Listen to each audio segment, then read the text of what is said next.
Welcome back, warrior. Okay, we are reading 1 Kings chapter 9. We're gonna do the preface. Whoops, that is not where I'm going. Okay, it says the Lord again appears to Solomon. The Lord promises great blessings if the Israelites are obedient, and great cursings if they forsake him.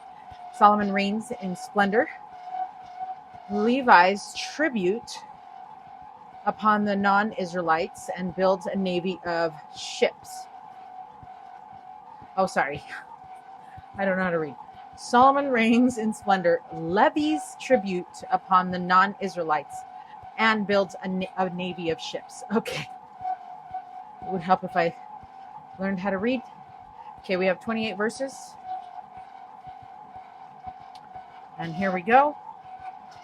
So we just finished the temple dedication.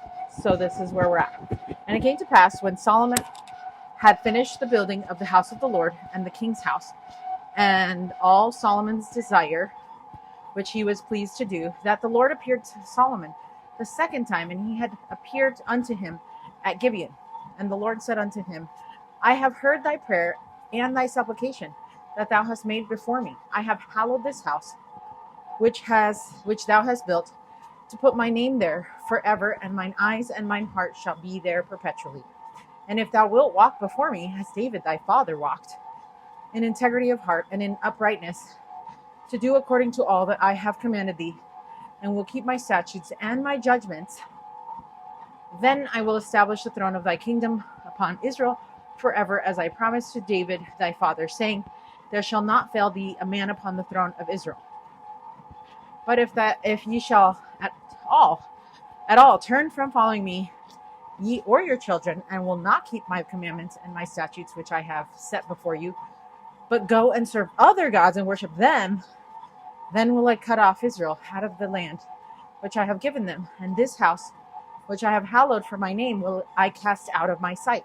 And Israel shall be a proverb and a byword among all people.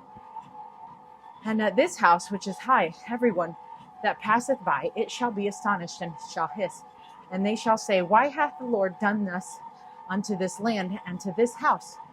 And they shall answer, because they forsook the Lord their God, who brought forth their fathers out of the land of Egypt, and have taken hold upon other gods, and have worshipped them and served them. Therefore hath the Lord brought upon them all this evil. Okay, so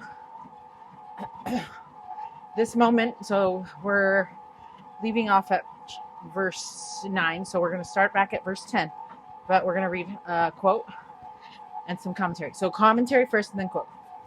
This moment comes with powerful promises from the Lord. After the temple is finished, God tells Solomon that he has accepted it. Isn't that awesome? That's such a beautiful idea. That he has accepted it. And the temple wasn't just built for God. It was filled with his attention, his presence, and his love for his people. President Dallin H. Oaks explained this. Quote, the Old Testament contains scores of references to the name of the Lord in a context where it clearly means the authority of the Lord. Most of these references have to do with the temple. After the temple was dedicated, the Lord appeared to Solomon and told him that he had hallowed the temple to put my name there forever.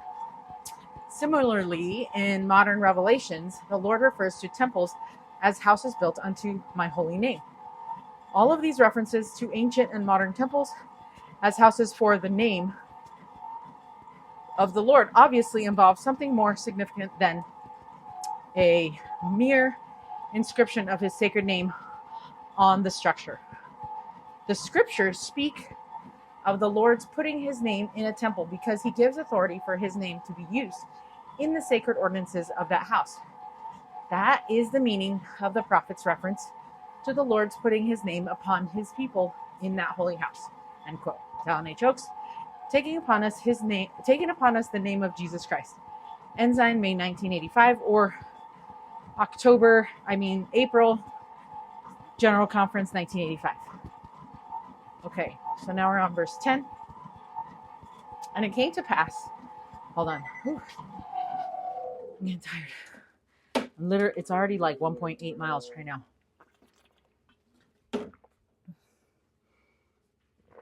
Also, I just realized I'm walking around with this thing just like loose, so you probably get the in and out volume.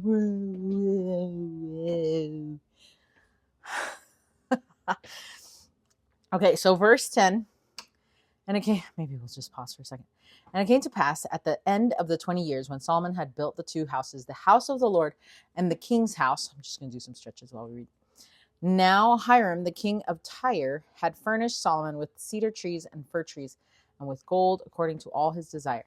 That then King Solomon gave Hiram 20 cities in the land of Galilee. And Hiram came out from Tyre to see the cities which Solomon had given him, and they pleased him not.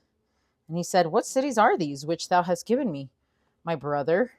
And he called them the land of Kabul unto this day. And Hiram sent to the king 60 talents of gold. And thus is the reason of the levy which King Solomon raised for to build the house of the Lord and his own house, and Milo and the wall of Jerusalem, and Hazar and Megiddo and Gezer. So we're just doing no plug-in now? So hold on a second. We're going to be left off of verses 16. We're going to need Redheaded Hostess commentary to help us understand what this is all about. So after 20 years of building the temple and his own palace, Solomon repaid Hiram, king of Tyre, for supplying materials like cedar and gold by giving him 20 cities of Galilee. However, Hiram was not pleased with these cities and called the area Kabul. Despite that, he still sent Solomon a large amount of gold. This passage also explains that Solomon had raised labor and resources to complete not only the temple, but other major building projects throughout his kingdom. Okay.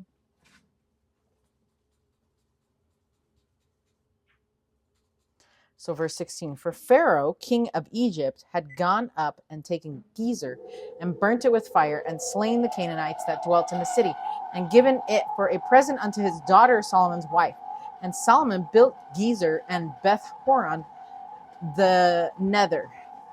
Oh, this is where we get the nether in Minecraft. Right? And Baalath and Tadmor in the wilderness in the land, and all the cities of the store that Solomon had, and cities for his chariots, and cities for his horsemen, and that which Solomon desired to build in Jerusalem, and in Lebanon, and in all the land of his dominion. And all the people that were left of the Amorites, Hittites, Perizzites, Hivites, and Jebusites, which were not of the children of Israel, their children that were left after them in the land, whom the children of Israel also were not able utterly to destroy, upon those did Solomon levy a tribute of bond service unto this day. But of the children of Israel did Solomon make no bondmen, but they were men of war, and his servants and his princes and his captains and rulers of the chariots and his horsemen. These were the chief of the officers that were over Solomon's work, 550, which bare rule over the people that wrought in the work. But Pharaoh's daughter came up out of the city of David unto her house, which Solomon had built for her. Then did he build Milo. And 3 times in a year did Solomon offer burnt offerings and peace offerings upon the altar, which he built unto the Lord, and he burnt incense upon the altar that was before the Lord. So he finished the house, and King Solomon made a navy of ships in Geber, which is beside Elath, on the shore of the Red Sea in the land of Edom. And Hiram sent in the navy his servants, shipmen that had knowledge of the sea, with the servants of Solomon. And they came to Ophir and fetched from thence gold 420 talents and brought it to King Solomon. Okay. So that is chapter 9. 1 second. Okay, so it says, from Redheaded Hostess commentary says, Solomon continued to build up and strengthen his kingdom after the temple was finished. He built cities, expanded his influence, and organized labor using non-Israelite groups for forced work, while Israelites served in leadership and military roles. It also mentions that Solomon regularly worshipped at the temple, offering sacrifices 3 times a year, showing that the temple remained central in his life. We have to remember, you might think, well, we go every week, or I go every day, or whatever, but that's different, because nowadays it's so easy for us to go to the temple. You don't have to kill any animals. There's no blood on our hands. So it's so much better to go to the temple these days than it was back then. And so you have to think back like maybe 20, 25 years ago. Okay. How many times did you go to the temple then? Right? Mm-hmm. You can't say that you even went maybe once a month, huh? And even before then, I was a teenager, I could only go once a year with our youth group. And so I'm pretty sure I've gone to the temple twice, maybe 3 times total as a youth until I received my endowments. And then when I received my endowments, I went once, and then it was like a while until I got married. Well, I guess it's not a while because I think it was still in April, and we got married in April. So it was the same month. But then it was a while after that before we went back.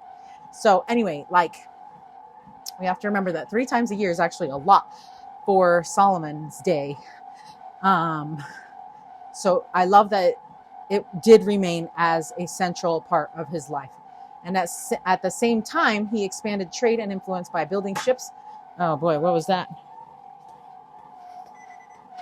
Something just cracked under my feet. Let's remember that we have been walking on this treadmill for years. We got this, it's at least 15 years old. So I guess we've been walking and running on this thing. So I guess I can't be too upset, but at the same time, I'm a little bit sad. Anyways, okay, so then it says at the same time, expanded trains, working with Hiram's skilled sailors, helping Israel grow in both power and prosperity. If I biff it while I'm talking to you, I'll be okay. All right. I'm like really nervous now all of a sudden. Okay. Then it says in the Come Follow Me schedule, we skip over chapter 10.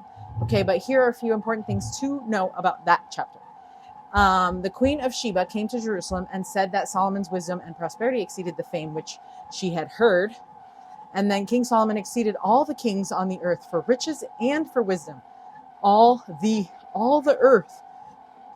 And all the earth sought Solomon to hear his wisdom. Could you imagine being there that in those days? Solomon had 1,400 chariots and 12,000 horsemen.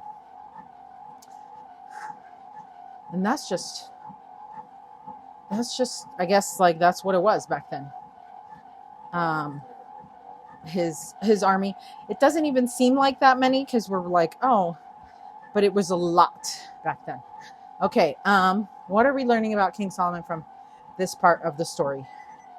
Okay, so now we're going to read Read It, Live It for chapter 9. And it says, I have hallowed this house to put my name there forever. He puts his name where he intends to stay. It helps his children know where to find him. Oh, I love that. Visit his house. Perfect. Amazing. I love the temple. In fact, I went there this morning. And he does put his name there, and he lets us know where to find him. But I also want to make sure that although he does put his name there, he comes to us when we need him, right? But when we need to be reminded of our divine worth, of our divine heritage, if we need to be reminded of the covenants and promises that he has made to us, if we want to feel the strength of our covenants, and if we want to be in like learning mode, right? Because you're in school, but then also serve your family members at the same time, or serve those who have gone before us, like go to the temple, right? And there's just a different power there because it's his house. It's different than our house. Like his house, all the things there are dedicated to the Lord. Are all the things at your house dedicated to the Lord? Not so much. I mean, I'm speaking of my own, But yes, it's true. I do want to make my house more like the temple. But until we get there, I'm going to go to the temple. So, okay, that is it for 1 Kings chapter 9. Also, there's not the distractions that we normally get when we're at home. You get this. Okay, until 1 Kings chapter 11, stay strong, warrior.